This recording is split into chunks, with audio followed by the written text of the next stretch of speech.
A special thank you to each of our subscribers who make this channel possible. Here's today's story.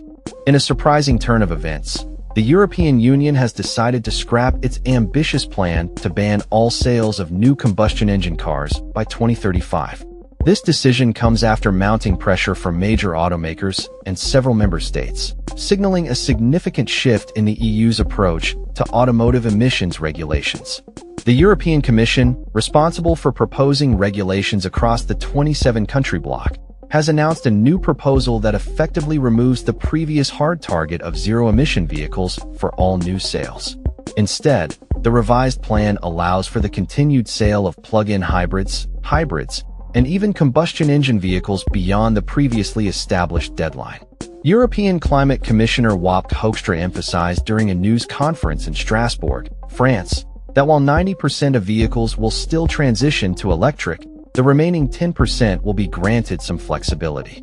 This flexibility could be achieved through the use of sustainable renewable fuels or by utilizing lower-emission steel produced in Europe.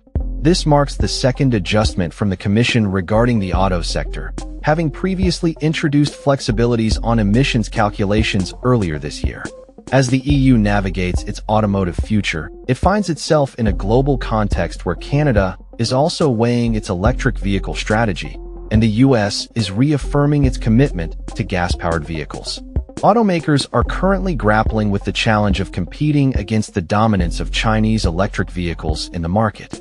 Critics of the new proposal argue that it distracts from a more ambitious plan that could significantly reduce emissions across Europe. Lucian Matthew, director of the CARS program at Transport and Environment, a coalition of non-governmental organizations, voiced concern, stating, "The world is going electric and this will happen with or without Europe." He cautioned that by holding onto combustion engines and hybrids, Europe risks investing in technologies that could soon become obsolete. However, not all experts are critical of the EU's move. Joanna Kyriazis, Director of Policy and Strategy at Clean Energy Canada, described the decision as a pragmatic approach amidst current economic pressures faced by automakers. She noted that countries with domestic auto sectors are revisiting their policies to determine what is feasible and reasonable in today's market.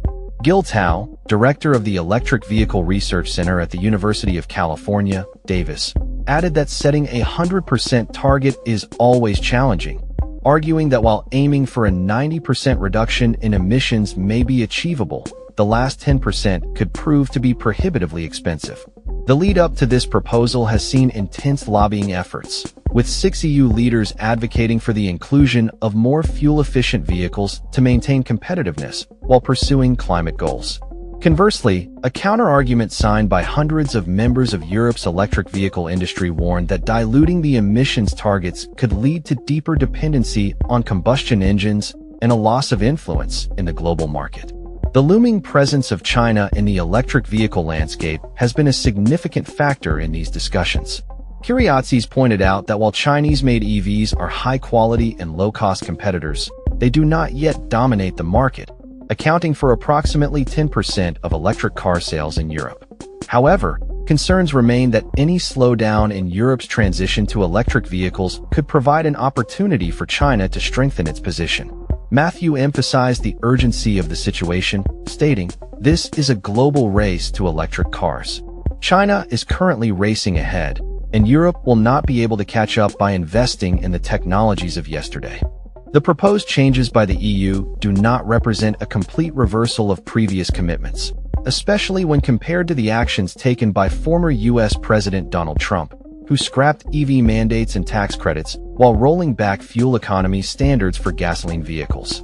Nonetheless, experts agree that the EU's climb down will be closely monitored on the global stage, as it sends mixed signals about the bloc's commitment to electric vehicle investment. Matthew described the proposal as a message of hesitation, warning that changing targets during the transition could jeopardize significant investments in electric technology. In Canada, Prime Minister Mark Carney has paused electric vehicle sales targets that demanded all new car sales be electric by 2035, reflecting a similar inflection point for the country. Kyriazis highlighted the importance of Canada making a decision that aligns with its long-term goals, whether that involves following the US's lead or adopting a more flexible approach like the EU.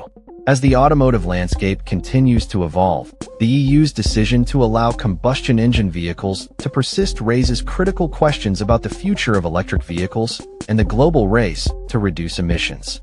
That's all for this story. We upload videos every day covering many different subjects, so hit that subscribe button to stay informed. Thanks for watching.